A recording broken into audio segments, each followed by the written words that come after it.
Halo semuanya, perkenalkan, nama saya Yunitia Rawati dari jurusan Manajemen Fakultas Ekonomi dan Bisnis Universitas Dian Nuswantoro, Semarang. Di sini saya ingin menjelaskan sedikit materi tentang perdagangan internasional dan apa itu ekspor dan impor.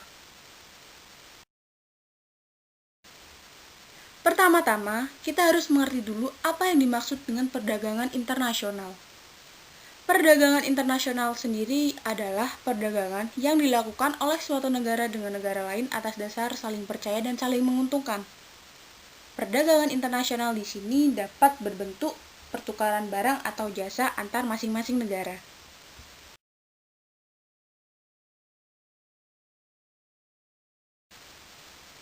Perdagangan internasional memiliki dua sistem, yaitu ekspor dan impor. Ekspor memiliki arti yaitu kegiatan menjual barang atau jasa dari dalam negeri ke luar negeri melalui sistem perdagangan yang telah diatur secara legal. Berkebalikan dengan ekspor, impor ialah kegiatan menjual barang atau jasa dari luar negeri ke dalam negeri melalui sistem perdagangan yang telah diatur secara legal.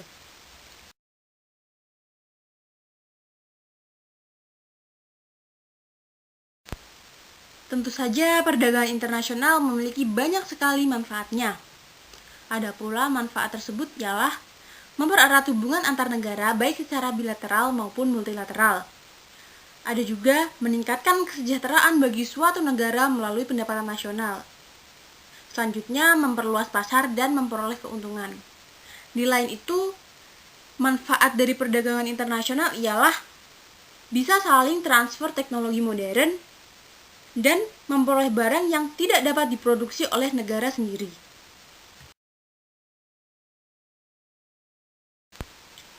Nah, dengan sistem perdagangan internasional tentu saja memiliki banyak sekali perbedaan dengan perdagangan di dalam negeri.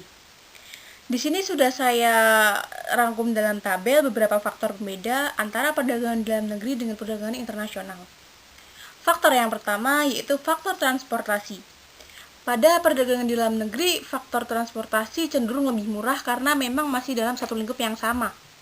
Berbeda dengan perdagangan di internasional, cenderung lebih mahal karena membutuhkan banyak biaya untuk transportasi. Faktor pembeda yang kedua yaitu distribusi. Perdagangan di dalam negeri lebih murah, lebih mudah, dan perdagangan di luar negeri lebih sulit. Selanjutnya, terdapat faktor pembeda pajak, di mana di dalam faktor dalam negeri tidak akan dipungut biaya pajak ekspor maupun impor. Sedangkan pada perdagangan internasional akan dikenakan biaya pajak ekspor dan impor yang dapat menyebabkan naiknya harga pada barang tersebut. Selanjutnya terdapat faktor pembeda transaksi. Transaksi pada perdagangan di dalam negeri lebih mudah, sedangkan perdagangan di luar negeri lebih sulit atau lebih mahal. Ada pula faktor alat pembayaran dalam perdagangan di dalam negeri tentu saja menggunakan uang rupiah sebagai uang keseharian kita. Dan pada perdagangan luar negeri menggunakan valuta asing.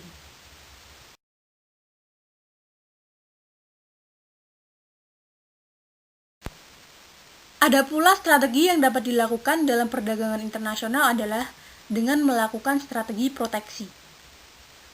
Alasan diadakannya strategi proteksi dalam perdagangan internasional yaitu 1. Untuk menambah pendapatan pemerintah, kemudian menghindari dumping, memperbaiki neraca pembayaran, lalu menghindari kemerosotan industri-industri tertentu, dan mengatasi masalah deflasi dan pengangguran pada negara.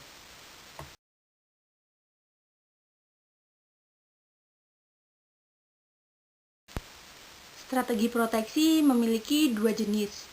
Yang pertama ialah penetapan tarif dan yang kedua ialah kuota.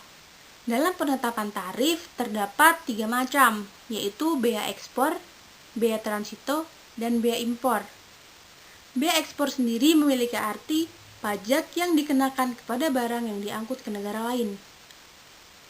Sedangkan bea transito memiliki arti pajak yang dikenakan kepada barang-barang yang diangkut ke suatu negara namun melalui negara lain.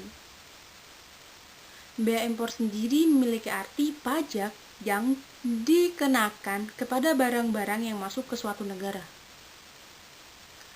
Selanjutnya, strategi proteksi yang kedua ialah kuota.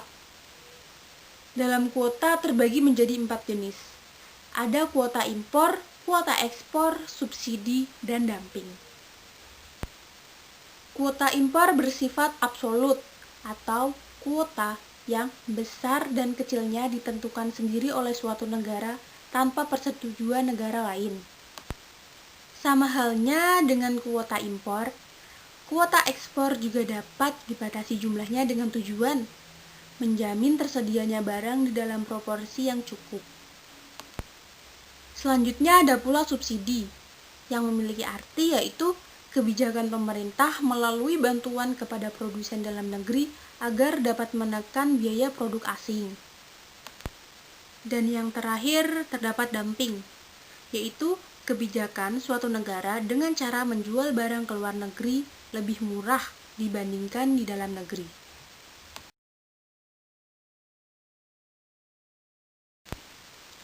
Tentu saja, dalam perdagangan internasional memiliki kebijakan tarif dalam melakukan transaksi. Bentuk pengenaan tarif adalah dengan pajak barang impor. Tujuan pengenaan tarif sendiri ialah untuk memperoleh pendapatan pengisi kas pemerintah dan suatu metode untuk melindungi sektor-sektor barang tertentu di dalam negeri dari tekanan persaingan produk impor.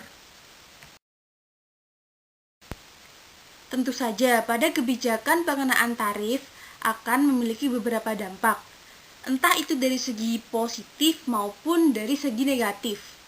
Dampak-dampak tersebut ialah yang pertama, price effect, yaitu menyebabkan kenaikan harga barang di dalam negeri. Ada pula dampak import substitution, yaitu terjadi peningkatan jumlah produksi barang substitusi di dalam negeri. Ada pula yang ketiga, dampak consumption effect, yaitu berkurangnya jumlah barang yang diminta di dalam negeri. Selanjutnya yang terakhir, dampak redistribution effect. Pendapatan yang diterima pemerintah akan meningkatkan kemampuan pemerintah dalam membiayai pembangunan.